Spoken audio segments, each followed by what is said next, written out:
Olá, pessoal. Eu vou conversar um pouquinho hoje com vocês sobre preparo dos dentes de suporte, dentes esses que são os dentes pilares que vão receber os elementos constituintes, os elementos rígidos da PPR. E quando nós estamos conversando de preparo, no caso de dentes pilares de PPR, nós estamos nos referindo aos preparos de planos guias. Tá? Então, nessa primeira imagem, vocês podem observar que foi feito um plano guia, uma remoção dessa convexidade natural na superfície proximal do pré-molar. Estamos nos referindo à confecção de nichos. Então, todo dente que vai receber um grampo extra, um extra coronário, ele precisa receber previamente um nicho. E as modificações de contorno que estão relacionadas com a retenção desse grampo extracoronário. Então, no caso, eu faço uma modificação na parede axial desse dente para obter retenção para a ponta ativa do braço de retenção do grampo. Tá? Então, a gente vai conversar com vocês sobre cada um desses tipos de preparo, que devem, muitas vezes, os nichos eu preciso sempre fazer, né? Quando um grampo vai receber, quando um dente vai receber um grampo, planos guias e modificações de contorno nem sempre são necessários serem realizados. Então, a gente vai falar sobre cada um deles para que vocês possam entender quando se faz, quando se indica cada um desses tipos de preparo. Então, por que é que nós precisamos preparar esses dentes quando nós estamos confeccionando uma prótese parcial removível? O que acontece? O que esses preparos fazem? Eles propiciam aos dentes de suporte, tá? Os dentes que recebem a armação metálica, a porção metálica da PPR, melhores condições biomecânicas em função das cargas que irão receber. Então, esses dentes eles são submetidos a cargas, às forças mastigatórias, e o fato deles terem sido preparados especificamente para isso faz com que essas cargas, essas forças sejam amenizadas, tá? E evitem causar danos a esses elementos dentais. Por isso a importância de esses dentes estarem preparados adequadamente através, então, da confecção de planos guias, dos nichos e as modificações de contorno, que então vão fazer com que essas cargas mastigatórias sejam transmitidas de uma forma amena para esses elementos dentais.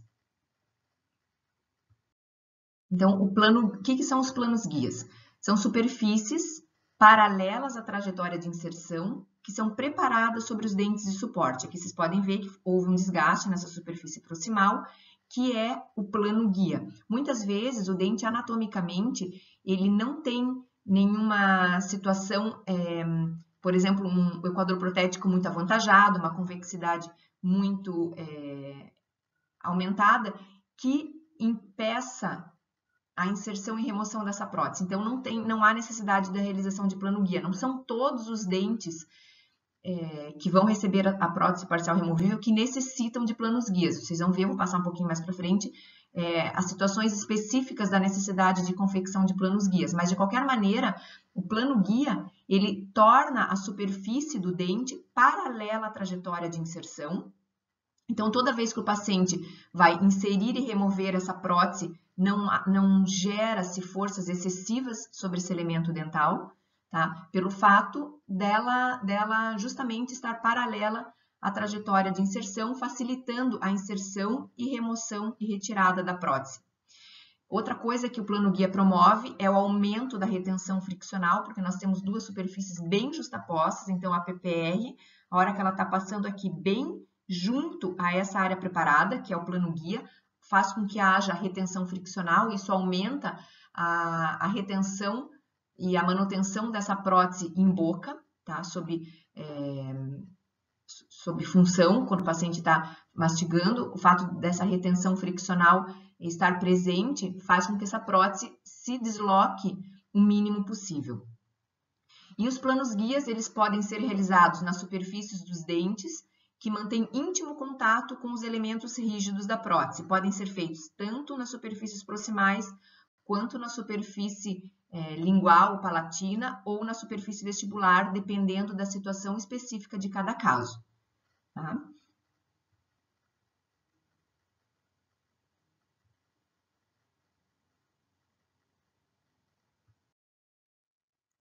Então, os planos guias, como eles são realizados? Eles são realizados com brocas nas formas apropriadas, as próprias brocas que vocês já têm do kit do ano passado, da prótese fixa, são essas mesmas brocas que nós utilizamos para confeccionar os planos guias, normalmente brocas troncocônicas ou brocas cilíndricas. Eles são feitos de uma maneira mais superficial, tá? Normalmente o desgaste é mantido apenas em esmalte, a não ser dentes que apresentam inclinações muito acentuadas, que nós temos que desgastar um pouco mais de esmalte, mas normalmente o desgaste fica restrito ao esmalte. Então, as brocas, né, nas formas apropriadas. Depois que nós realizamos o plano guia, nós damos o polimento com taças de borracha e pedra pomes e aplicação de flúor sobre a superfície preparada, principalmente nos pacientes que apresentam um pouquinho mais de sensibilidade, nós podemos realizar essa aplicação de flúor.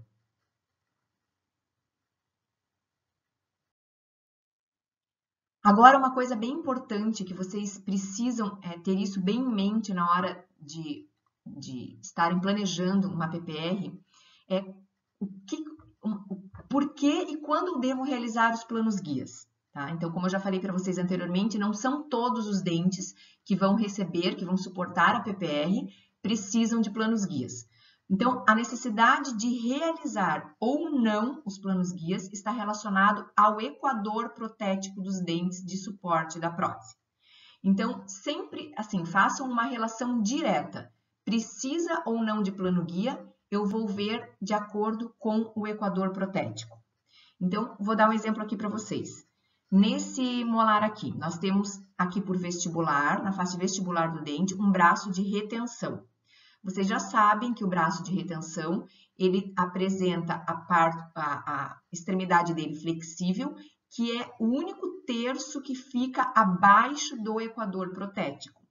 O restante do braço, todo ele, aqui o terço inicial dele aqui que sai do apoio, o terço médio dele, todo ele é rígido e fica acima do equador protético. Então, ele está desenhado da maneira correta, como ele tem que ficar em relação à anatomia do dente, porém, ele está todo abaixo do equador protético. Já vou mostrar para vocês que nessa região aqui, que vem aqui de cima, até a metade do dente, nós temos que realizar um plano guia, tá? Então, um desgaste dessa região aqui que foi marcada no equador protético, para que, a hora que eu delineio novamente, vocês vão ver que esse equador protético, depois que eu realizei o plano guia, ele vem aqui para baixo. E aí, ele vindo aqui para baixo, eu automaticamente estou com toda essa parte do braço de retenção acima do equador protético. Nessa situação aqui, onde eu tenho o braço de oposição sobre, alguns pedacinhos sobre ou acima do equador protético. Vocês sabem que o braço de oposição, ele deve ficar ou acima do equador protético ou no máximo sobre ele, nunca abaixo. Então, nessa situação aqui, nessa superfície onde ele está todo acima ou sobre o equador protético, não tenho necessidade nenhuma de fazer plano guia. Então, eu vou dar vários exemplos para vocês no decorrer da aula, que vocês vão conseguir entender melhor essa situação de quando fazer ou não plano guia. Mas, de qualquer maneira, já adiantando, vocês podem saber que o plano guia está sempre relacionado ao equador protético. Eu vou analisar o equador protético em relação ao desenho da estrutura metálica, em relação ao grampo, principalmente, e aí vou ver se eu preciso ou não fazer plano guia. Ok, o próximo preparo que nós vamos conversar são os nichos, tá? O que são nichos? São cavidades preparadas sobre os dentes pilares. Então, sempre que um dente for receber um grampo extracoronário, ele necessita receber um nicho, seja um nicho em dente posterior ou seja um nicho em dente anterior. Então, as finalidades do nicho são, uma delas é orientar o direcionamento das forças mastigatórias, para que ela seja direcionada bem no centro do dente. Tá? Isso é uma das finalidades dele. A outra finalidade do nicho é garantir espaço para a colocação do apoio sem que interfira com a oclusão e garantindo rigidez ao apoio. Então, aqui nessa imagem, vocês podem observar que não foi feito um nicho numa profundidade correta. O apoio, ele ficou interferindo na oclusão. Olha só, o paciente não consegue fechar a boca completamente porque o apoio impede esse fechamento. Já nessa situação, o nicho foi feito na profundidade correta, o apoio ele entra no nicho e aí sim o paciente consegue ocluir normalmente sem interferência dessa estrutura rígida do apoio. Então, uma coisa que vocês não precisam observar aqui no laboratório é a confecção do nicho sempre checando a oclusão, porque o boneco não permite isso, mas na boca do paciente sempre é importante, no momento que vocês estão confeccionando um nicho, pedir para o paciente fechar a boca para vocês checarem a oclusão, para ver se vocês vão ter espaço suficiente para o apoio e depois o apoio conseguir se posicionar dentro desse nicho sem que haja interferência na oclusão. Isso é uma coisa bem importante a ser observada. Como são feitos os nichos? São realizados com brocas nas formas apropriadas. Eu vou passar para vocês mais para frente um pouco qual a sequência das brocas que vocês utilizam para confeccionar os nichos. O polimento ele é sempre realizado também com taças de borracha e pedra-pomes, depois que nós fazemos o nicho. E, se houver necessidade, a aplicação de flúor sobre a superfície preparada, principalmente quando nós atingimos um pouco de dentina nessa preparação dos nichos.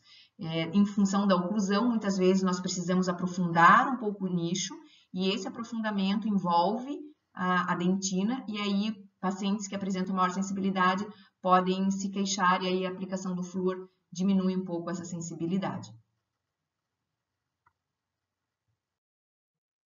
E as modificações de contorno. Quando que nós precisamos modificar o contorno da parede axial do dente? Quando a trajetória de inserção demonstrar ausência de retenção, insuficiência ou excesso de áreas retentivas para o braço de retenção. Aí nessas situações haverá necessidade de modificarmos o contorno dental, seja por acréscimo ou numa situação por decréscimo. Eu já vou explicar cada uma delas para vocês separadamente, mas o que eu quero que vocês entendam é, quando eu falo em modificação de contorno, eu estou falando em estar relacionado a ter ou não ter retenção, tá? Então, se eu falar, tem que fazer se vocês ouvirem, que o professor falou, tem que fazer uma modificação de contorno nesse dente, é porque ele está relacionado a não ter retenção, ou ter excesso de retenção. Então, voltando um pouquinho no slide anterior, quando eu falar em plano guia, eu estou relacionando ao equador protético. Quando eu estiver falando em modificação de contorno, eu estou falando em ter ou não ter retenção. Então, aqui as situações de modificações de contorno. Por acréscimo. Como que eu sei que o dente tem ou não tem retenção? Vocês já fizeram esse exercício na aula anterior. Nós colocamos a ponta calibradora na superfície do dente próximo à região onde eu devo encontrar a retenção. Então, a região vai depender do tipo de grampo que eu estou utilizando. Se for um grampo de ação de ponta, a localização é uma. Se eu estiver utilizando um grampo circunferencial simples, a localização é outra. Então, por isso que eu preciso já ter em mente o planejamento desse caso, para eu ter já noção, ideia de que tipo de retentor eu vou utilizar para saber aonde eu devo encontrar a área da retenção.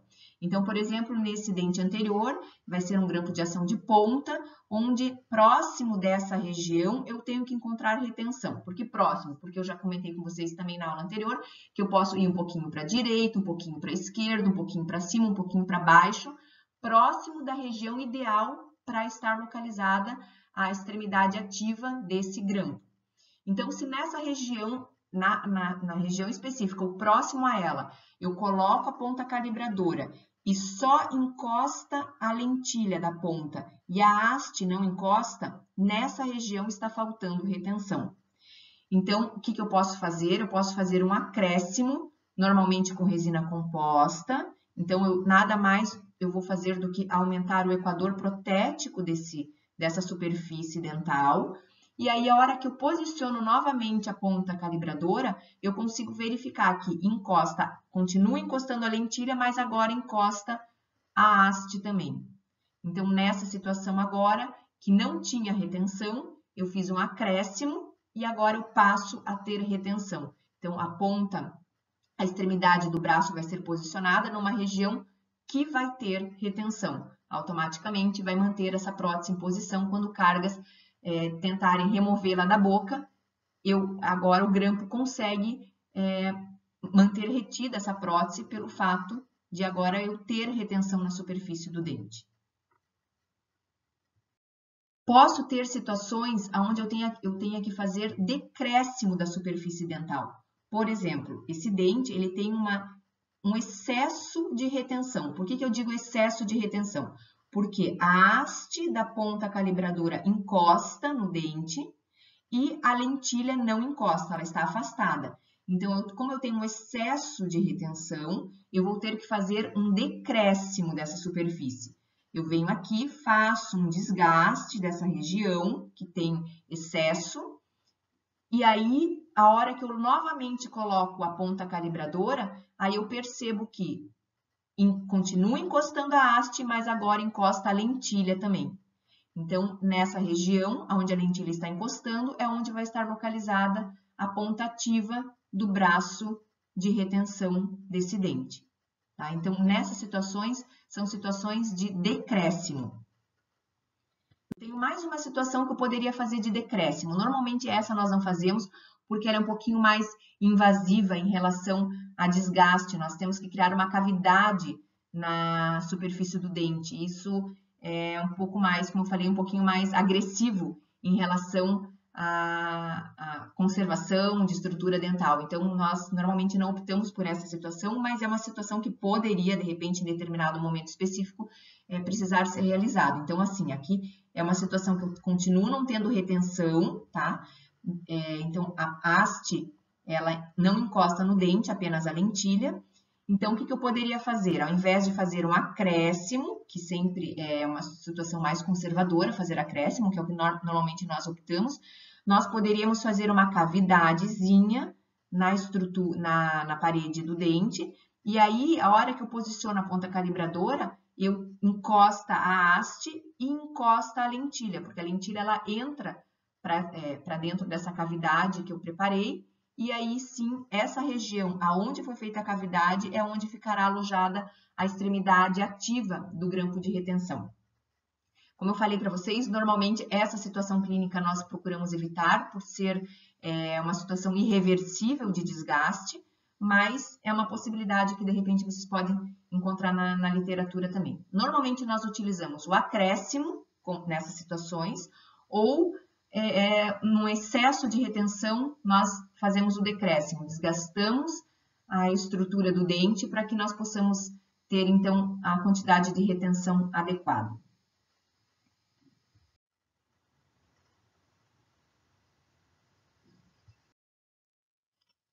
Então, aqui, só mostrando um exemplo clínico para vocês em relação às modificações de contorno, como eu já falei, as formas mais comuns podem ser por acréscimo, com restaurações de resina composta, por decréscimo, uma ameloplastia, então quando eu tenho excesso de retenção, eu preciso fazer um desgaste para que eu possa então ter a quantidade de retenção adequada, ou numa situação onde eu faço um decréscimo, então faço um desgaste na superfície do elemento dental, e aqui a gente hoje em dia já não mais utiliza o amálgama, mas para mostrar para vocês aqui, o posicionamento do braço de retenção nessa imagem aqui de baixo, seria bem nessa região onde eu não tinha retenção inicialmente, foi feita uma cavidade para alojar o braço, a extremidade do braço de retenção, aonde eu obteria retenção. Para que a gente não deixe essa cavidade exposta, principalmente se o fundo dela fica em dentina, então a cavidade fique desprotegida, nós restauramos, fazemos o preenchimento dela com amálgama, tá? Só para que ela fique, como se fosse um forramento da cavidade, para que ela fique protegida. E aí sim, nós conseguimos fazer com que a extremidade do braço fique alojada nessa área que foi criada, uma área retentiva que foi criada em função de inicialmente não ter retenção nessa região onde deveria ter retenção. Aqui mostrando para vocês, quando eu tenho necessidade de fazer uma modificação de contorno um pouco mais acentuada, onde o dente realmente tem muito pouca retenção, nós temos que acrescentar muita resina composta, nós podemos fazer isso através da confecção de uma matriz para nos servir como guia de quanto eu tenho que acrescentar de resina composta. Então, um exemplo aqui para vocês. Eu vi que esse pré-molar não tinha retenção, tá? Porque inicialmente encostava a lentilha, mas não encostava a haste da ponta calibradora. Então, nós acrescentamos cera na superfície do dente, simulando o acréscimo com resina composta. A hora que eu posiciono a ponta calibradora, novamente eu consigo observar que agora sim a lentilha continua encostando, mas agora encosta também a haste da ponta calibradora. Então, nessa situação, eu passei a ter retenção. Então, ok, mas quanto que eu vou ter que pôr de resina composta no dente que corresponda a essa mesma quantidade de cera? Para isso, eu posso confeccionar uma matriz de resina acrílica, como essa aqui, tá? Que vai servir como guia para me orientar na quantidade de resina composta que eu devo acrescentar no dente.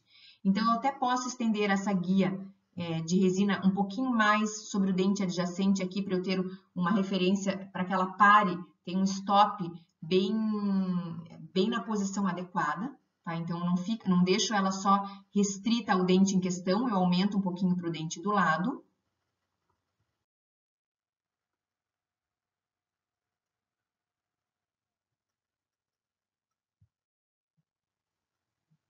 Aí eu vou vaselinar essa guia, para que a resina não fique presa nela, tá? Colada nela. Então, eu vaselino a guia, preencho com resina composta e posiciono essa guia sobre o dente o dente que eu preciso aumentar a superfície dele. Então, faço uma leve pressão para que essa resina se espalhe e fique posicionada no local ideal. Aí eu vou fotopolimerizar através da guia, por isso que ela é feita com resina acrílica transparente, para que a luz possa passar pelo acrílico. Depois que eu fotopolimerizo, eu tiro a guia, e aí eu vou ter um excesso de resina, obviamente que aqui agora eu preciso dar o acabamento, polimento, mas eu já tenho a quantidade de resina, a mesma quantidade que eu tinha de cera no modelo, eu agora tenho de resina no elemento dental. Aí eu vou dar o acabamento, o polimento, e eu consigo perceber que eu tenho, então, esse contorno do dente aumentado, permitindo que eu tenha retenção na região desejada. Tá? Então, essas situações dessa guia, ela é muito útil quando eu preciso fazer um aumento um pouquinho maior do contorno do dente, e para que eu tenha essa referência de quanto que eu preciso aumentar, eu faço essa guia que ela me dá uma orientação mais precisa. E aqui uma vista de perfil mostrando para vocês, então, o aumento dessa convexidade, o aumento do equador protético desse elemento dental, permitindo que eu tenha retenção abaixo do equador protético, coisa que eu não tinha antes desse aumento aqui. Então, isso aqui nada mais é do que uma modificação de contorno por acréscimo. Ok, o que seria então um mapeamento? Mapeamento nós definimos como um esquema dos procedimentos de preparo de boca a serem executados nos dentes de suporte, a fim de ordenar e facilitar o ato clínico. Então, nada mais é do que vocês organizarem os preparos de boca de uma maneira que nós consigamos visualizar de uma maneira ordenada. Então, aqui, por exemplo, eu vou colocar mapeamento, vocês vão colocar, no caso, modelo 1, que é o que vocês vão trabalhar, e quais são os preparos de boca dos dentes de suporte? Planos guias, que nem sempre nós precisamos fazer, dependendo da relação com o equador protético. os nichos e as modificações de contorno. Então, isso serve tanto para vocês se organizarem na hora de executar esses desgastes na boca do paciente, vocês penduram esse papelzinho na prancheta, ali no box da clínica, e isso orienta vocês, já fiz plano guia no 17 na vestibular, agora vai facilitando a sequência na hora de confeccionar esses procedimentos, porque os planos guias, eles são desgastes, às vezes, muito sutis. Então, acabam vocês se perdendo, se confundindo, será que eu já fiz, será que eu não fiz? Então, se vocês têm essa ordem, isso escrito, facilita, né, a execução desses procedimentos na boca do paciente e também vai servir para que vocês mostrem para o professor orientador, para que eles corrijam o planejamento que vocês realizaram. Então, para que ele possa verificar se realmente onde vocês falaram que tem que fazer plano guia, se realmente precisa ser feito. Então, essa orientação vocês vão receber do professor com o mapeamento realizado. Tá? Então, aqui no laboratório, vocês vão executar esse mapeamento para vocês já irem treinando e vão executar isso também em clínica. Então, eu vou mostrar para vocês exatamente o que vocês vão fazer hoje na aula prática.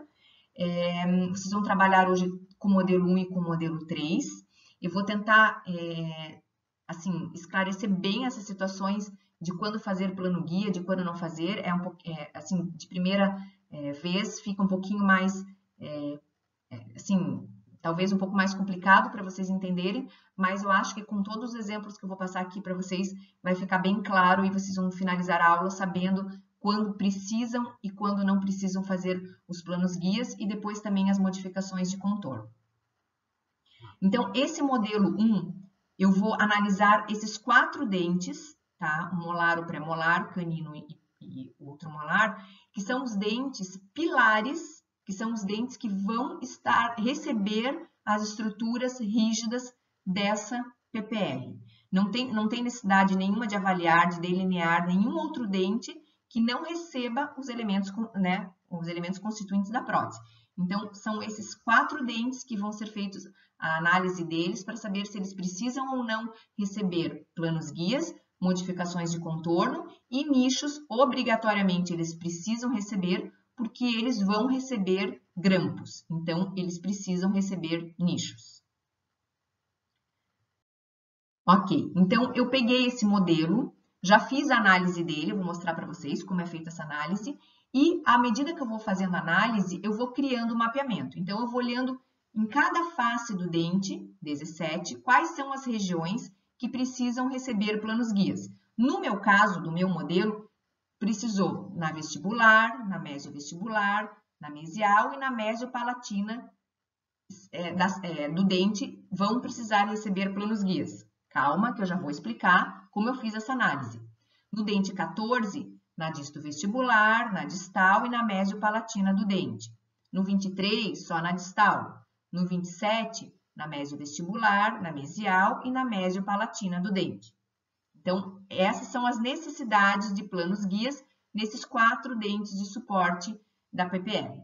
Os nichos, como eu sei que eu vou ter um grampo circunferencial simples no 17 e no 27, eu sei que eu tenho que fazer nichos na superfície mesio-oclusal desses dentes. O dente 14 vai ser na ocluso distal e no 23, um nicho sobre o cíngulo dele. Modificações de contorno. Por que é que eu tenho que fazer modificação de contorno no 17 e no 27 na disto vestibular? Porque eu não conseguir encontrar retenção. Então, um eu vou fazer por acréscimo, outro eu vou fazer por decréscimo, tá? Então, são situações que, se tivesse retenção, eu iria colocar aqui modificações de contorno sem necessidade. Por quê? Porque eu encontrei retenção. No caso específico aqui, eu não encontrei retenção, por isso que eu vou ter que fazer modificações de contorno nesse elemento dental.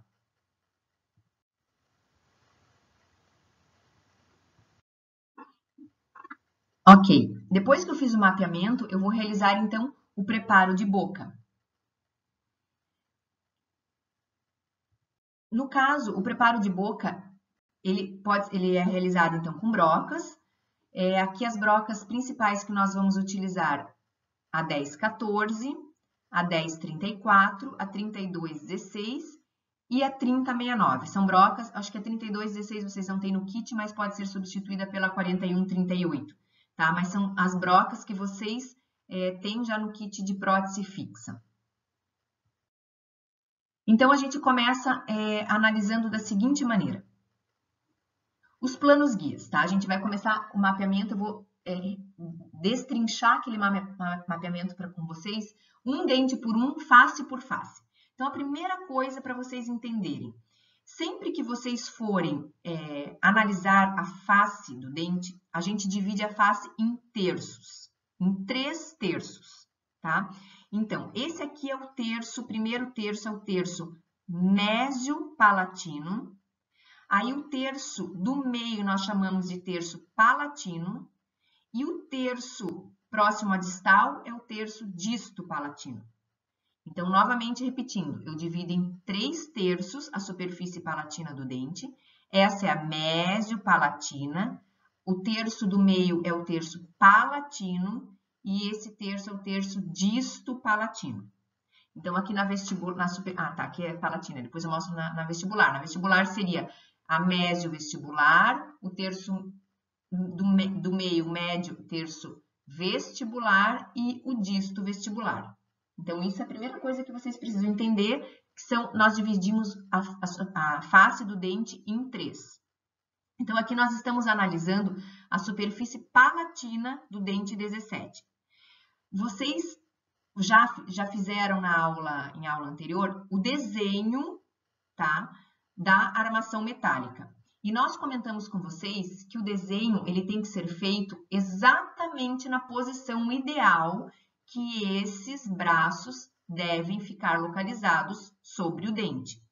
Eu não vou tentar desviar do equador protético, porque senão eu posso desenhar de uma maneira que não é a posição ideal desse retentor, desse grão. Então, o desenho ele fica já na posição ideal. E agora sim eu vou avaliar essa posição ideal em relação ao equador protético. Então, aqui na superfície palatina, vocês percebem que o braço de oposição ele está situado nesses 2 terços, no terço médio-palatino e no terço palatino, abaixo do equador protético. O equador protético é essa marcação em vermelho aqui, tá? Por isso que nós pedimos para que vocês façam o delineamento com um grafite colorido, para não confundir agora com o grafite preto do desenho da armação metálica. Vocês podem perceber que essa é a parte inferior aqui do braço de oposição, está passando abaixo do equador protético. E vocês já sabem também que ele não pode estar abaixo do equador protético. Ele tem que estar sobre ou no máximo acima acima ou no máximo sobre. Então, nessa região que ele está abaixo do equador protético, eu vou ter que fazer um plano guia.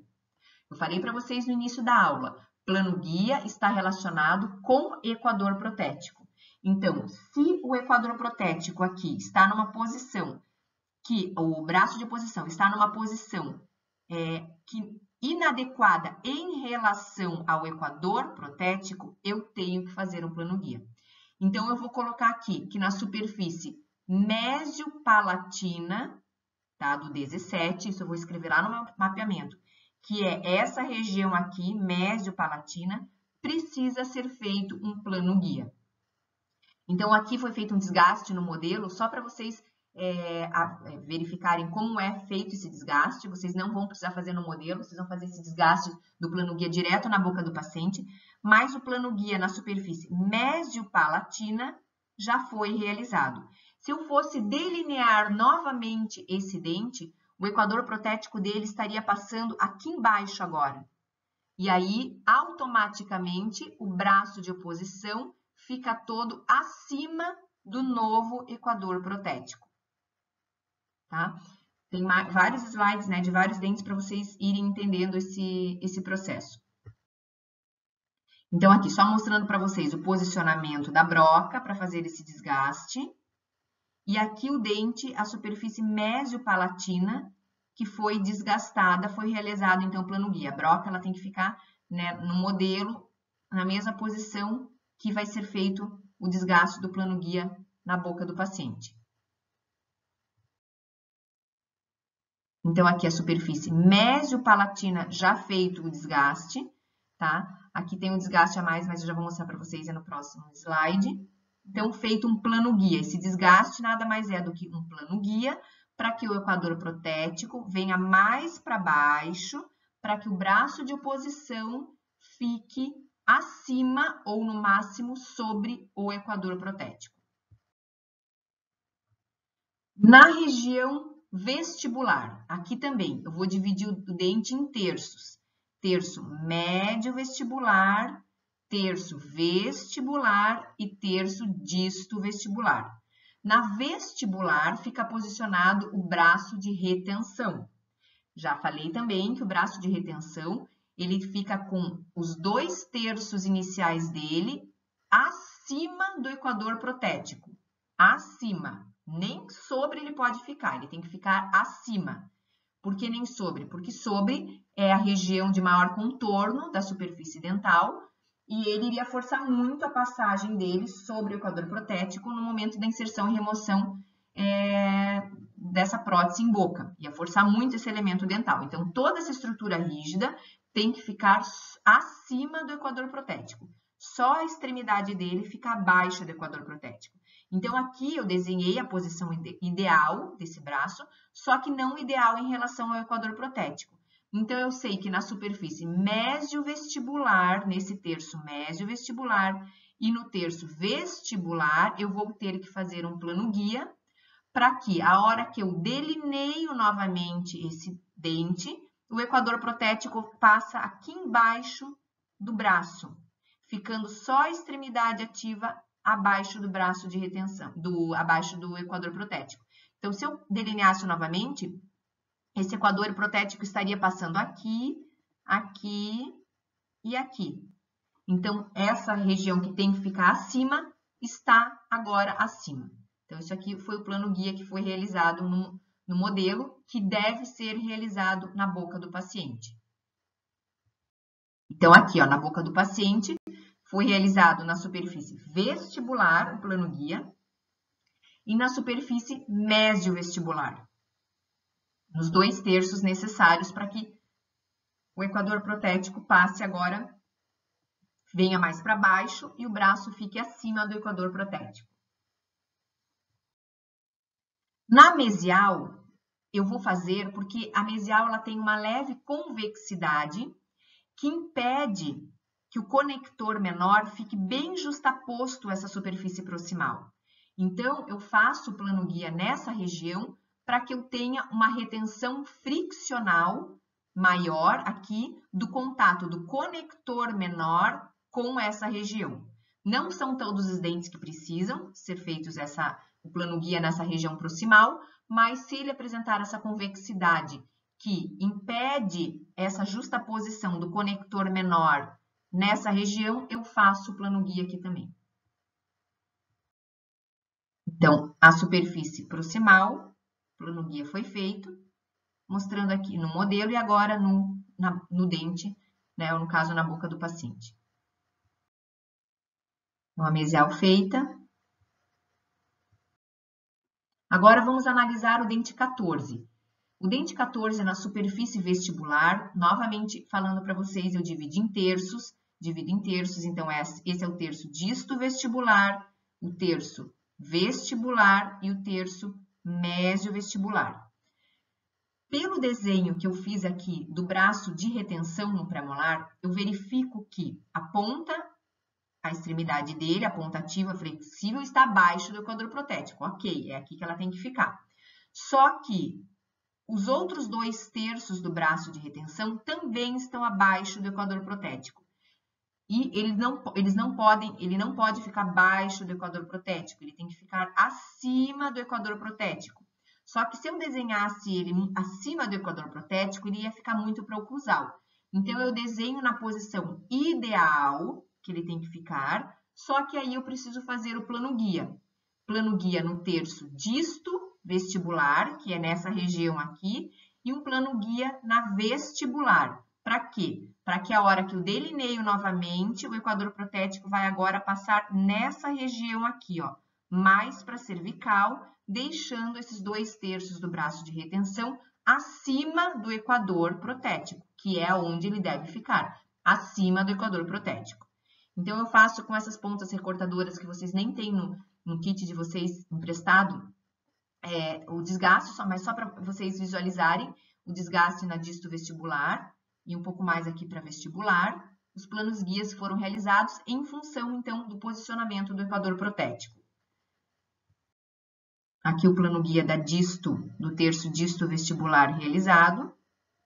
E aí, eu vou depois estender um pouquinho mais para cá para fazer o desgaste do terço vestibular. Na superfície palatina. Então, tendo sempre em mente, quando vocês estão fazendo essa análise, vocês têm que ter em mente que na superfície vestibular fica o braço de retenção. Na superfície palatina fica o braço de oposição. No braço de oposição, o braço de oposição ele tem que ficar acima do equador protético ou no máximo sobre o equador protético. Então, nesse desenho aqui, que é a posição ideal dele, esse terço, então, novamente aqui dividindo o dente em terços, terço disto palatino, terço palatino e terço mésio palatino. O disto palatino, vocês podem observar que ele está todo acima do equador protético. O equador protético está passando aqui, em vermelho, e esse terço disto palatino está acima do equador protético. Então, nessa região, eu não preciso fazer plano guia. Agora, analisando essa região aqui, mésio-palatina, até a mésio-palatina e a palatina também. Aqui, na verdade, não foi feito aqui, de repente, pelo ângulo da foto, mas aqui vocês estão vendo o equador protético passando e o desenho do braço de oposição passando abaixo do equador protético. Então, o terço palatino e o mésio-palatino precisam receber um plano guia. Então, o plano guia, o desgaste é feito sobre o equador protético, dessa maneira aqui, para que esse equador protético passe agora a vir mais para baixo, deixando, então, o braço de oposição todo acima do equador protético, ou no máximo sobre, certo? Então, aqui no terço mésio-palatino, aqui também o palatino também foi feito, tá? Mésio-palatino e palatino, mostrando, então, que o plano guia é realizado e que, se eu delineasse esse dente, o modelo desse dente, o equador protético estaria passando aqui embaixo, deixando o braço de oposição acima do equador protético. Na distal, eu também vou fazer um pouco de plano guia, novamente aqui, para que eu tenha retenção friccional e uma justa posição, uma adaptação melhor desse conector menor na superfície proximal do dente. Então, o plano guia da distal feito. No canino, eu também vou fazer um pouquinho na distal, por causa da sela, que ela vem também bem rente aqui à superfície proximal. Nem sempre é necessário, tá? Os planos guias das superfícies proximais vão depender da anatomia de cada dente, mas aqui a gente vai fazer. Então, mostrando o desgaste desse plano guia, que é o que vocês vão fazer com broca depois no manequim. E aqui, então, o desgaste do plano guia na distal. Só para remover aquela convexidade natural desse dente. Ok, vamos para o dente 27 agora. Então, essa análise é feita em cada face do dente, dente por dente. Então, de novo aqui, o dente 27, por vestibular, ele recebe um grampo, um braço de retenção. É um grampo circunferencial simples, que tem o braço de retenção por vestibular e o braço de oposição pela palatina. Então, o braço de retenção ele tem que ficar os 2/3 dele acima do equador protético e só o terço final dele, que é flexível, que fica abaixo do equador protético. Fazendo essa análise, eu consigo verificar aqui, ó, o equador protético vem aqui, sobe, vai lá em cima. Então, essa região aqui do terço vestibular, Aqui o vestibular até está passando acima do equador, então é mais o terço mesiovestibular, ele está abaixo do equador protético, tá? Vem aqui, ó, o equador protético em vermelhinho e essa porção inferior dele aqui está abaixo do equador protético e a superior aqui está sobre, que também não pode. Então, nessa região mesiovestibular, esse terço mesiovestibular precisará receber um plano guia. Então, eu faço esse desgaste no terço mesiovestibular para que o equador protético fique mais para a cervical, deixando esse terço acima do equador protético, como ele deve ficar. Então, aqui, na mesiovestibular, o plano guia realizado, e na mesial, também em função da convexidade do dente. Na superfície palatina do dente 27, vou repetir novamente para que fique bem claro isso para vocês. Na palatina, eu tenho sempre o braço de oposição. O desenho do braço de oposição está bem na posição adequada, bem no terço, na metade, né, o terço oclusal, o terço médio, o terço cervical do dente, bem no terço médio do dente, onde ele tem que ser posicionado. Só que ele tem que ficar sobre ou acima do equador protético. No terço, eu divido o dente em 3, terço médio palatino e terço disto palatino. No terço médio palatino, eu percebo que o braço de oposição está passando abaixo do equador protético, que está em vermelhinho aqui, ó, abaixo. Ele não pode passar abaixo, ele tem que ficar ou nesses 2 terços, ou sobre ou acima do equador protético. Então, nessa região médio-palatina, bem sobre esse equador protético, eu vou fazer um plano guia. Eu desgastando aqui esse equador protético, a hora que eu delineio novamente, ele vem para baixo aqui, deixando esse terço médio-palatino do braço de oposição acima do equador protético. Então, o desgaste do terço mésio-palatino realizado, tá? Esse desgaste nada mais é do que um plano guia. A distal também, a mesial, desculpa, também já foi feita. Então, mostrando aqui do dente 27 a mesial, né, que a gente vai fazer um leve plano guia aqui para tirar a convexidade natural. E aqui também já no dente realizado. Ok, então em relação aos planos guias, era isso. Agora eu vou localizar os nichos, aonde serão posicionados esses nichos nos dentes do paciente. Então, no 17 e no dente 27 é na superfície mesio-oclusal, tá? Que são os dentes circunferenciais simples que foram planejados aqui. No dente 23 é sobre o cíngulo. E no dente 14 é na superfície ocluso distal. Então, tudo isso eu vou agora passar para o meu mapeamento, a localização dos nichos. Para a confecção dos nichos dos dentes posteriores, eu inicio sempre com a broca diamantada esférica 1014, para dar a conformação inicial do nicho. E aí, com essa broca esférica, eu vou dando o formato de V arredondado para o nicho.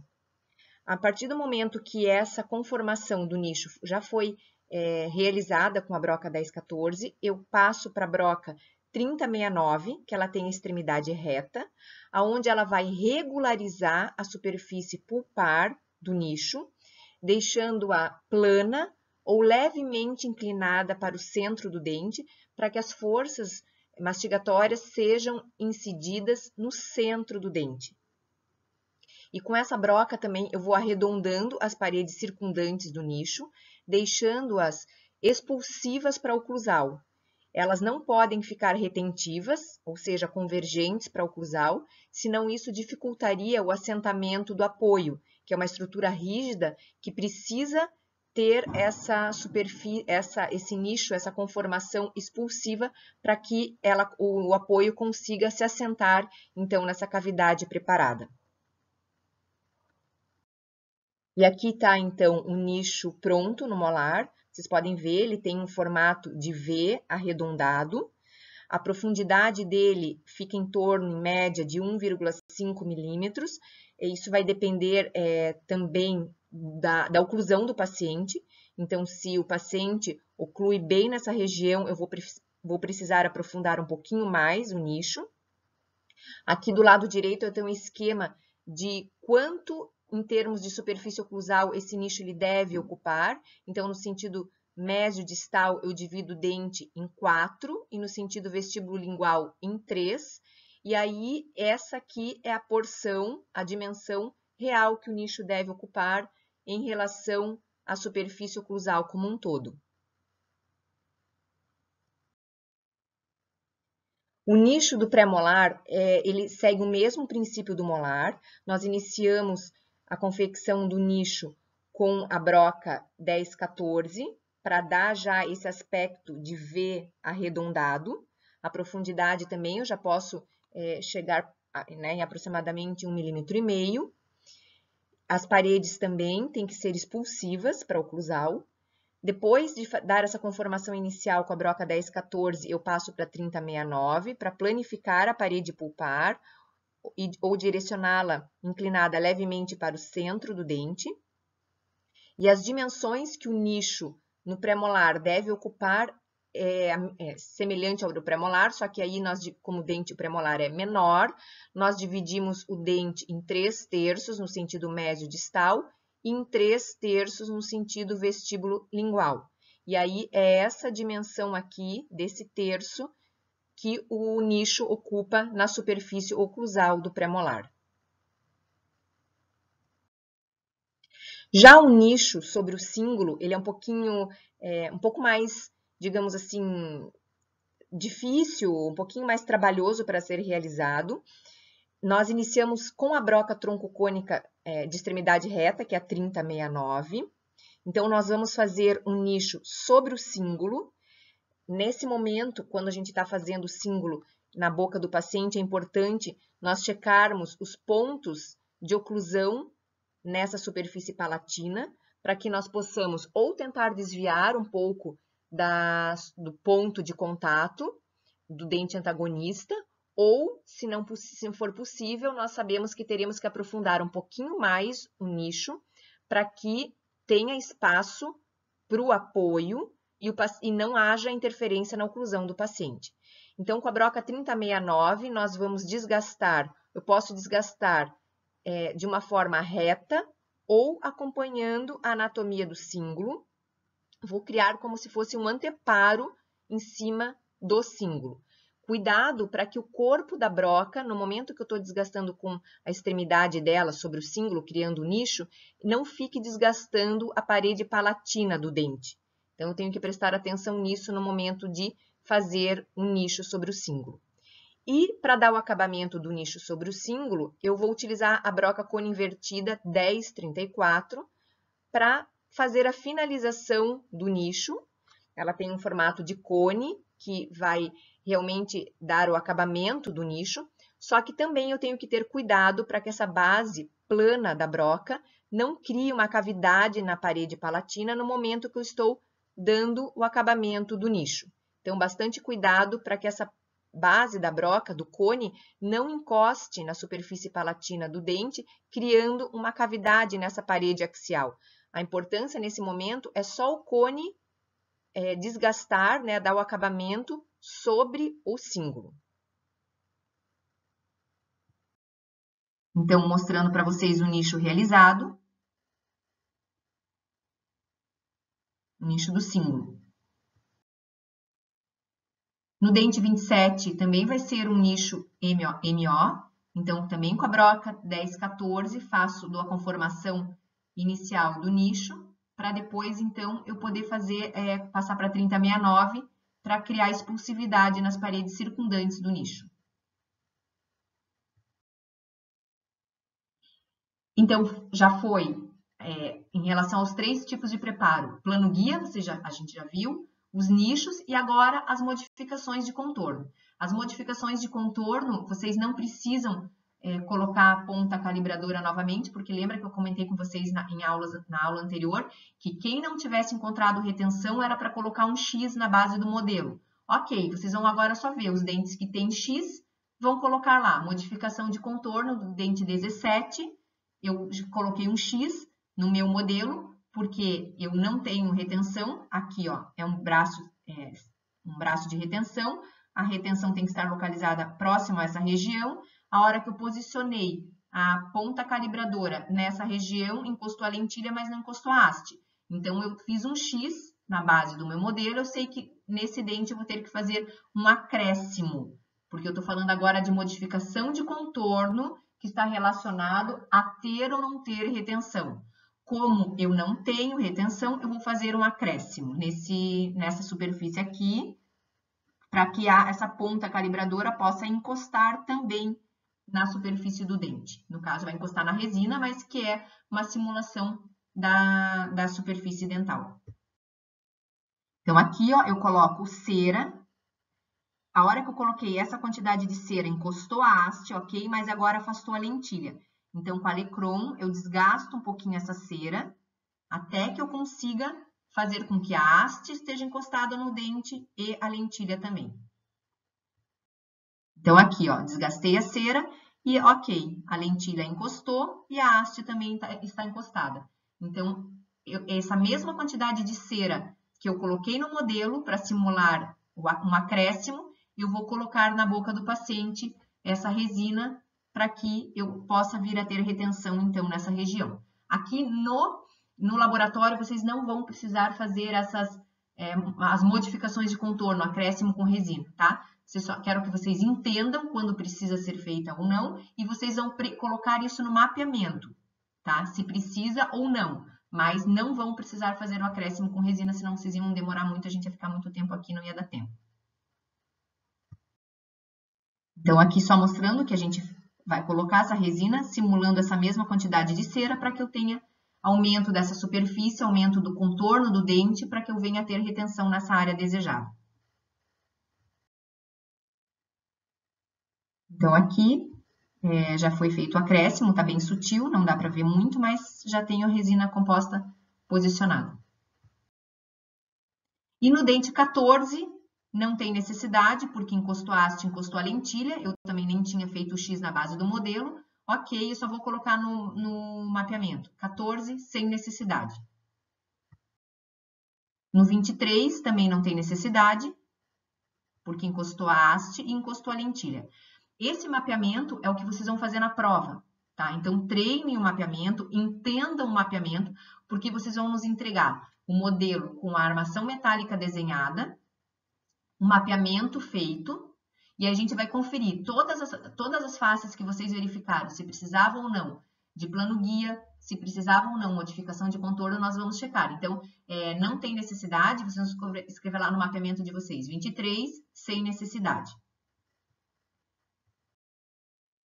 E aqui, o 27 não tinha retenção, tá? Nós decidimos aqui fazer um decréscimo, que é aquele tipo que eu falei para vocês que quase a gente não faz, que é fazer uma cavidade na superfície do dente para que essa lentilha entre na cavidade e a haste possa, então, encostar no dente.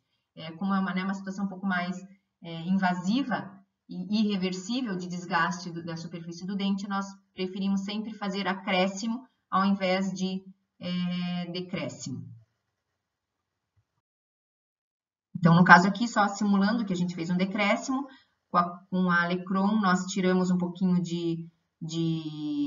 como se fosse um desgaste na superfície do dente, aí essa lentilha ela entra para essa cavidade e aí passa a haste então a encostar. Isso pode ser feito na boca do paciente, mas como eu falei, normalmente nós optamos por acréscimo, desculpa. Então, aqui o decréscimo feito é a mesma cavidade que eu fiz no modelo, eu faço na superfície do dente.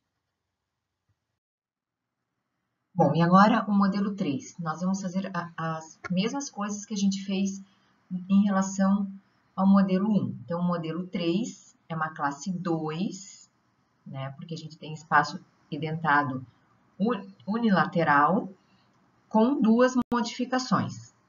Então, eu preciso, aqui vocês podem observar o desenho da armação metálica. Então, eu vou analisar para poder realizar o mapeamento dos dentes pilares, no caso aqui premolar, canino, premolar e molar, esses dentes que vão receber os elementos constituintes da PPR. Então, no mapeamento, eu vou colocar aqui o modelo, né, no caso o modelo 3, e os 3 tipos de preparos que envolvem esses dentes pilares. Então, são os planos guias, os nichos e as modificações de contorno. Então, eu vou colocar todos os dentes e cada terço de cada face que requer um plano guia. As faces que não têm necessidade, eu obviamente não preciso preencher. Então, eu pus aqui que no dente 14 é anamésio palatina, eu já vou mostrar por quê. No dente 23 é anadistal, para eliminar aquela convexidade natural do dente. No 25 é anamesial, mésio palatina e disto vestibular. No 27, no terço mésio vestibular, mesial e mésio palatino. E os nichos, MO no 14, cíngulo no 23, MO e OD no 25, MO no 27. Modificações de contorno, apenas o dente 27 precisa receber, no caso a gente fez o decréscimo, mas como eu já coloquei para vocês, normalmente nós fazemos o acréscimo com resina composta, ao invés de desgastar o elemento dental. E aqui vocês podem colocar também os demais dentes e escrever sem necessidade, que são os dentes que a gente sabe que tem retenção e que não precisa fazer nenhum tipo de modificações de contorno. Então, tá aqui o manequim, ele tem que estar montado exatamente dessa maneira aqui, né, nessa disposição com esses dentes, de preferência dentes rígidos. As brocas que nós vamos utilizar são as mesmas que nós utilizamos já, né? A 1014, 1032, 3216, 1034, desculpa, 3216 ou 4138 e a 3069. Então, a gente inicia aqui os planos guias. Vamos iniciar fazendo a avaliação da superfície palatina do dente 14. Vocês lembram que nós dividimos o dente em terços, terço médio palatino, palatino é o terço do meio e disto palatino. Então, o grampo de oposição, ele fica na palatina e ele tem que ficar sobre ou acima do equador protético. No terço médio palatino, vocês podem observar aqui em evidência que ele está passando abaixo do equador protético. Se ele está passando abaixo, eu preciso fazer um plano guia nesse terço, que é o único terço, no caso aqui, que está passando abaixo do equador protético. Então, mais uma vez, reforçando que necessidade de confeccionar planos guias está relacionado com a localização dos grampos em relação ao equador protético. Então, uma faquinha recortadora, nós fazemos esse desgaste, simulando esse mesmo desgaste que vai ser realizado em boca. Então, mostrando aqui para vocês uma imagem de outro ângulo, essa superfície médio-palatina sendo desgastada e o desgaste que será realizado em boca. Por que que a disto-palatina ou a palatina eu não preciso mexer? Porque os terços do braço de oposição, esses 2 terços, estão acima ou sobre o equador protético. Então, não tem problema, não tem necessidade de fazer plano guia. Aqui o plano guia executado com broca no manequim, sem mexer no terço palatino e no terço disto palatino. Só mesmo no terço onde o equador protético estava passando, o braço de oposição estava abaixo do equador protético. Aqui, no modelo, se eu fosse delinear esse modelo, o equador protético passaria aqui embaixo e agora sim o braço de oposição estaria acima do equador protético. No dente 23, como eu comentei, nós normalmente removemos essa porção mais convexa do dente, então por isso que eu faço um plano guia na distal, mas não são todos os dentes que têm necessidade de fazer, isso não é regra. Então, a broca posicionada na distal, plano guia realizado na distal.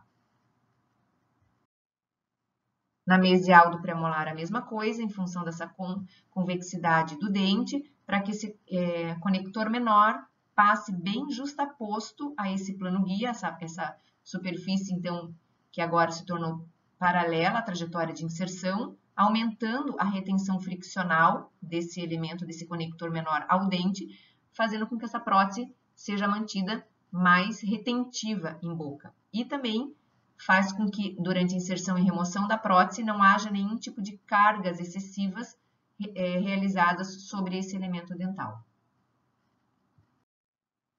Então, aqui o plano guia do 25 na mesial sendo posicionada a broca, mesma posição no dente do manequim. Agora, avaliando o dente 25, a superfície palatina. Nós observamos aqui, no dente 25, vai ser indicado um dente, um grampo em anel, ou grampo do tipo Ottolenghi. Por quê? Porque o dente está posicionado, intercalado entre dois espaços protéticos. Então, na superfície, a gente tem um braço de oposição que é unido do apoio, ele vai do apoio da mesial, vem aqui, passa pela palatina toda e vai se unir ao apoio da distal. Tá? Ele circunda literalmente o dente. E por vestibular, nós teremos um braço de retenção. Então, esse é o braço de oposição, ele tem que ficar também sobre ou acima do equador protético. Nessa situação aqui, se vocês estão vendo nesse terço mesio-palatino, o grampo, a parte inferior dele está passando abaixo do equador protético, que está marcando em vermelho aqui o equador protético, o braço de oposição está passando abaixo do equador protético. Então, nessa região desse equador protético aqui, eu vou realizar um plano guia, para que a hora que eu vá delinear novamente, o equador vá passar abaixo do braço de oposição. Tá? Então, aqui a mesio-palatina, o plano guia executado. Posicionando a broca para fazer esse desgaste mesio-palatino, o desgaste, né, no terço mesio-palatino.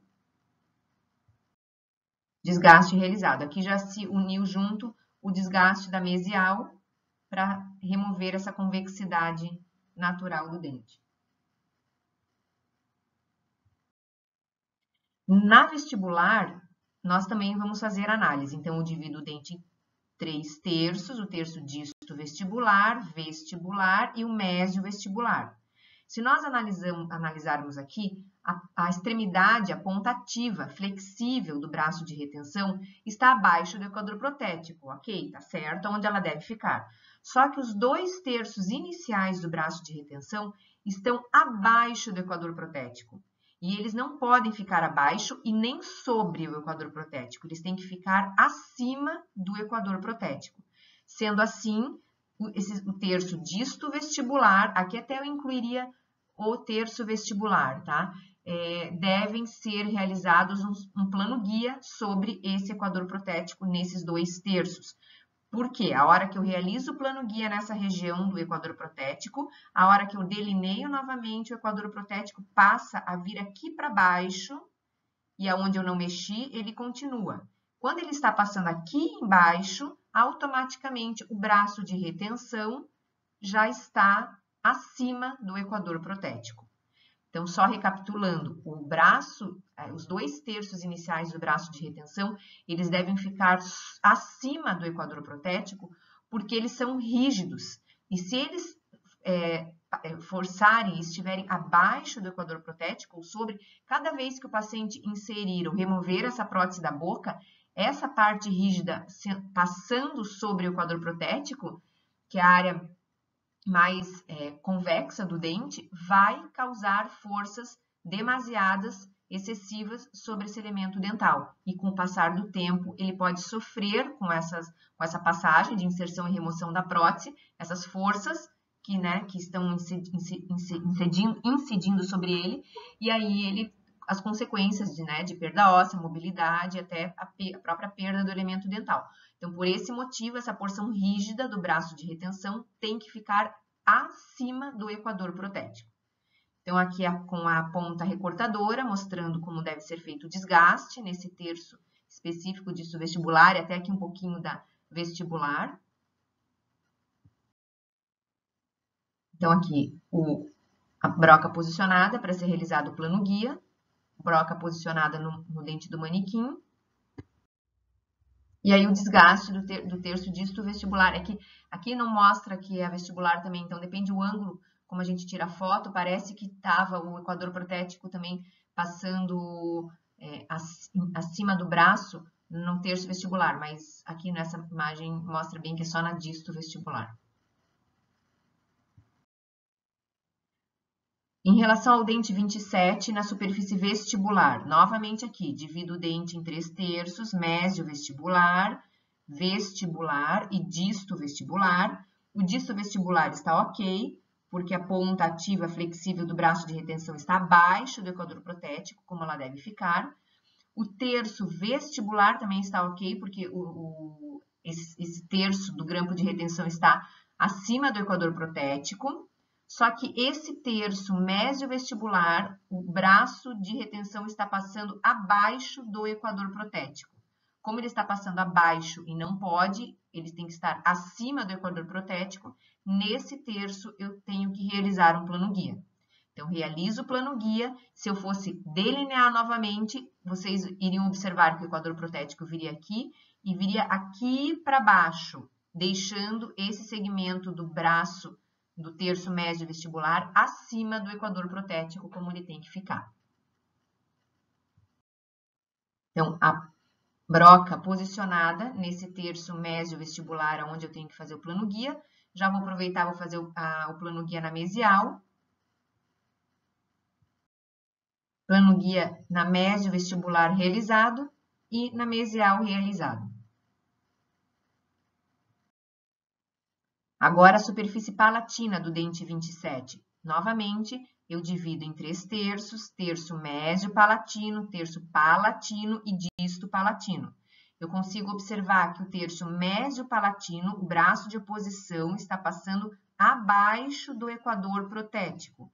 Se ele está passando abaixo do equador protético, eu sei que sobre esse terço, sobre o equador protético deste terço, eu preciso fazer um plano guia, para que esse equador protético venha mais para baixo, e aí sim o terço do braço de oposição, esse terço médio palatino, fique acima ou sobre o equador protético.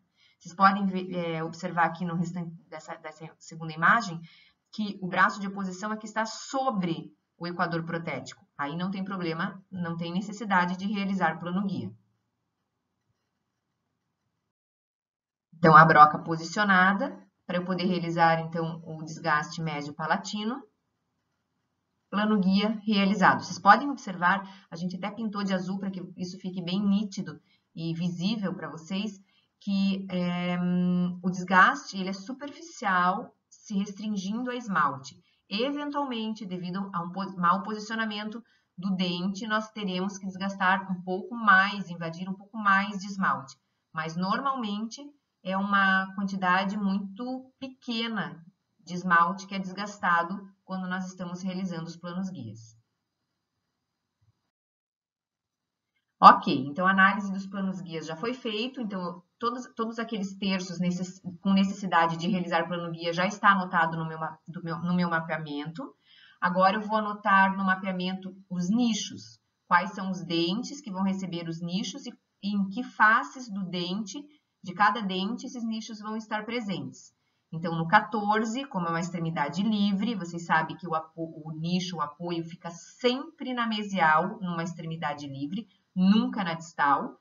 Então, aqui vai ser feito um nicho na MO do 14, cíngulo do 23, na MO e OD do 25, porque é um grampo em anel. Se é um grampo em anel, eu tenho que fazer apoio sobre as duas cristas marginais do premolar, e o dente 27 vai receber um grampo circunferencial simples, então ele precisa de um nicho, né, depois para um apoio na mesial. Então, para o dente 14, eu vou iniciar um nicho com a broca 14, que é uma broca esférica. Então, eu dou aquela conformação inicial do nicho.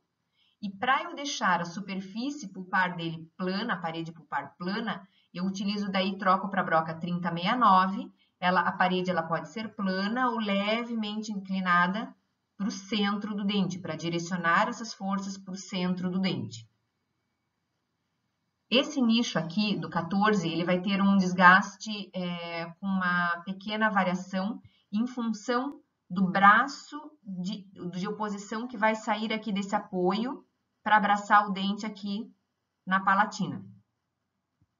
Então, aqui mostrando para vocês, ó. Eu preciso abrir um pouquinho mais esse nicho para palatino, que essa abertura, ela é uma abertura de caminho para a passagem do braço de oposição e do conector menor. Então, eu preciso ter essa abertura, porque se eu não tivesse, o conector menor e o início do braço de oposição passam sobre essa vertente da cúspide. E aí, certamente, vai interferir na oclusão do paciente. Então, para que isso não aconteça, para que o conector menor e o braço de oposição fiquem dentro do preparo, então, no caso do nicho, eu abro um pouquinho mais para a palatina esse nicho, tá? Então, ele não fica fechadinho aqui assim, ó, ele tem essa aberturinha aqui para a palatina. Aí no dente 27, também inicio com a broca 10, 14, para dar a conformação inicial do nicho. E depois eu passo para 30, 69, que tem a extremidade plana, para planificar a parede pulpar e deixá-la bem retinha ou levemente inclinada para o centro do dente. E deixar as outras paredes circundantes do nicho sempre expulsivas para o oclusal, senão o apoio não consegue entrar no nicho. As paredes ficam convergentes para o oclusal, retentivas, e impede o posicionamento depois do apoio. Lembrem-se que o apoio ele é confeccionado com metal rígido, extremamente rígido, que não tem flexibilidade, então se ele não foi feito, o nicho não foi feito adequadamente para receber esse apoio, o apoio não tem como sofrer algum tipo de flexão para se encaixar nesse nicho. Ele não faz isso, tá? Ele simplesmente não entra e pronto. Então, por isso que nós precisamos deixar esse nicho bem definido e sem retenção nenhuma, para que o apoio consiga entrar e ficar completamente apoiado, né, nessa cavidade preparada. Então, aqui mostrando um nicho oclusal do molar realizado, tá? Vocês estão vendo que não tem retenção nenhuma, a parede bem plana, a parede pulpar bem plana. Aí, os nichos do dente 25. Broca esférica, inicialmente, na mesial, depois a broca 3069 na mesial, e aí eu faço a mesma coisa no nicho da distal. Então, aqui mostrando os dois nichos realizados. Por que dois nichos? Porque aqui foi programado um grampo em anel, onde desse apoio sai o braço de oposição, circunda todo o dente e ele finaliza aqui no outro apoio da distal. E desse apoio da mesial sai um braço de retenção para cá, ou eu poderia inverter, que fica até melhor e mais estético. O braço de retenção sai desse apoio distal aqui e vem para cá. Ele não circunda o dente como o braço de oposição, tá? Ele é um braço de retenção, onde a porção flexível vai pegar a retenção mais lá para a cervical do dente e vai parar aqui, certo?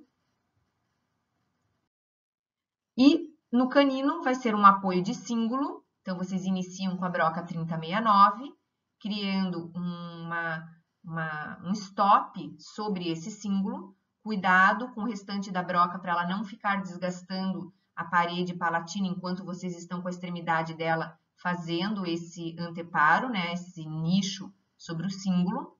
E para dar o acabamento desse nicho, nós utilizamos a broca 1034, aonde ela vai realmente fazer a finalização do nicho sobre o cíngulo. Cuidem para que essa base dela não crie uma cavidade na parede palatina enquanto vocês estão finalizando e dando acabamento nesse nicho. Mostrando aqui o nicho pronto. Ele pode ser bem plano, bem reto, ou pode ter essa conformação conforme a anatomia do cíngulo. Ou ele pode ser realmente reto aqui. Ok, mais um preparo, um preparo de boca que já foi anotado, então já anotei lá no mapeamento plano guia, os planos guias e os nichos. E agora eu vou anotar em relação às modificações de contorno. No dente 14, eu já tinha percebido, avaliado na aula anterior, que eu encontrei retenção, porque a lentilha encostou, a haste encostou no dente. Então, eu coloco lá no meu mapeamento, 14, sem necessidade. No dente 23, também, a haste calibradora encostou e a lentilha também encostou. Então, também não tem necessidade de fazer nenhum tipo de modificação de contorno, porque aqui foi planejado um grampo em I, o posicionamento dele é aqui, um pouquinho mais para vestibular, quem sabe. Então, nessa região eu encontrei retenção. Se eu não tivesse encontrado, eu poderia ir trabalhando com a ponta calibradora nessas regiões próximas a esse ponto, que eu poderia tranquilamente mudar a posição da retenção um pouquinho mais para mesial, por exemplo. O que eu não poderia é passar completamente aqui para mesial, porque senão esse grampo teria que atravessar toda uma região de tecido mole para alcançar a retenção aqui. Mas se ele fica restrito no centro do dente, um pouquinho mais para distal, já é o posicionamento correto dele, tá? No dente 25, a mesma coisa. O braço de retenção do grampo em anel sai do apoio distal e vem aqui encontrar retenção nessa região aqui. Nessa região aqui, eu encontrei retenção, porque encostou a lentilha, encostou a haste da ponta calibradora. Então, eu coloco lá no meu mapeamento, dente 25, sem necessidade. No dente 27, eu vou colocar lá nas modificações de contorno do mapeamento, que eu vou fazer um decréscimo. Como eu falei para vocês, normalmente nós não fazemos decréscimo, porque o decréscimo vai criar uma cavidade de desgaste irreversível no dente. Então, nós normalmente fazemos acréscimo aqui, ó, bem nessa região que está faltando estrutura de dente. Então, com uma resina, eu simulo essa estrutura de dente faltando. Então, a ponta calibradora, a haste, não encostou e a lentilha encostou. Isso caracteriza que eu não tenho retenção nessa região, vou ter que fazer uma modificação de contorno, que normalmente é feito o acréscimo. Então, eu coloco isso lá no mapeamento, tá? Vocês não vão fazer isso hoje, não vão colocar, não vai ter necessidade de fazer esse acréscimo com resina, mas, né, para vocês entenderem o processo, e na prova, vocês vão colocar lá modificações de contorno, todos os dentes, e o que cada um deles precisa, e se não precisa, vão colocar lá sem necessidade. Então, aqui, só simulando o decréscimo, feito uma cavidadezinha, então, com a Lecron. Então, mostrando aqui que a ponta calibradora agora entra na cavidade, ela agora encosta no dente e encosta a haste também, caracterizando presença de retenção. Então, essa mesma cavidade foi feita aqui no dente, para que a ponta ativa do braço de retenção se aloje nessa cavidade, que é uma área agora criada com retenção. Então tá, era isso que eu tinha para passar para vocês na aula de hoje.